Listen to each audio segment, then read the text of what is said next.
Infinix note 30 দেখেন। অনেকে মানে আমার ওই ভিডিওটা দেখে অনেকে কমেন্ট করছিল যে ভাই ইনফিনিক্স এর এই মডেলের ইয়ে করেন, সবার আশা পূরণ হবে। ইনফিনিক্স না, শুধু যে কোনো কোম্পানির ফোনের সমস্যা হবে ইনশাআল্লাহ, ক্যামেরাতে সমস্যা হবে, মাদারবোর্ড যারা মানে আমাদেরকে বকচোদ বানায় তাদেরকে নিয়ে আমরা ইনশাআল্লাহ ভিডিও বানাবো। এবার দেখেন, আজকে আরেকটা ইনফিনিক্স নিয়ে আসছে, এটা যে নোট 30, ঠিক আছে।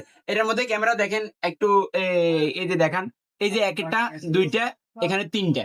তবে এই ইনফিনিক্স এর এই মডেলটাতে যে ক্যামেরাটা ইউজ করছে খুবই ভালো। মানে ক্যামেরাটার মানে সাইজ অনেক বড়, এই উপরটা মানে খুব ভালো কাজ করে, কিন্তু এই দুটো হচ্ছে মানে কাজ করে না। আমি দেখাই দিচ্ছি আপনাদেরকে।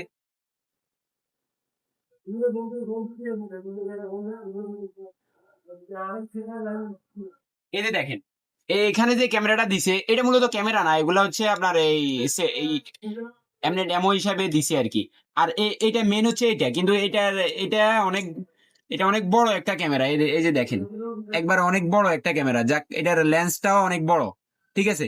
তো এই দিক থেকে আমরা, আপনারা মনে করি না যে ইনফিনিক্স কোম্পানিটা আমরা ফসাইতেছি, এমন কিছু না। ব্যাপারটা হচ্ছে ইনফিনিক্স এর মাদারবোর্ডটা একটু দুর্বল হয়।